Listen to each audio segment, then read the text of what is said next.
In this lesson and the following lessons of this Photoshop section, I'm going to go over some of these tools up here that we haven't covered before. We've seen the crop tool and the hand tool, but pretty much that's it. I want to start out with removing blemishes, which is something you might be interested in. So say you have a portrait or any sort of image where someone has a pimple or there's a blemish that they want to get rid of. Now, I will say that usually I like to be very natural in my editing and I don't remove a lot of blemishes or, if there's a mole or a beauty mark, I like to leave those things in. But that being said, I know a lot of you want to learn how to remove blemishes. So say here this photo of Sam, he has this, I think it was a pimple that day. If we want to remove something like that, click on this brush right here, which is the spot removal brush, or press B on your keyboard. What happens over here on the right are the settings for this brush. So we can adjust the size by clicking and dragging to the left. You can adjust the feathering, which is sort of the edge, how it blends in. And you see two circles. The outside circle is that feathering, and the opacity. Usually I would recommend just leaving this at 100 for now.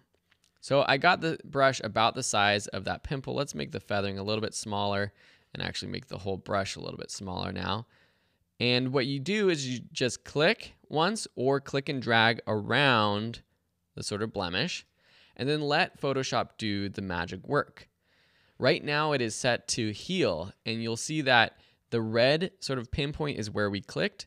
The green pinpoint is what Photoshop is using to blend in to where we picked.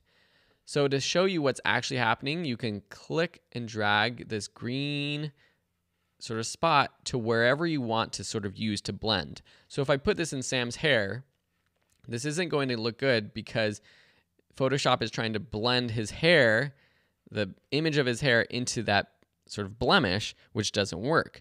So what you want to do is find a part of the skin that looks similar to this area of the skin but without a blemish. So if I put it there, that looks a lot better. You'll notice over here that you have a heal brush and a clone brush.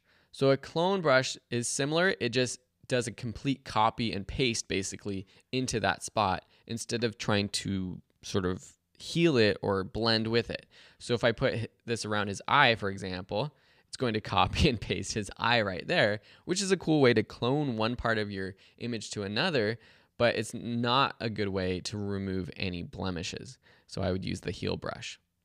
All right, so if you are happy with that, you can click off to another tool, or you can move around. I'm pressing the space bar to move around. And let's just say, okay, Sam doesn't really like this freckle up here, so we want to get rid of that. So let's just make our size smaller, click and drag around it, and it's disappeared. Pretty cool, right?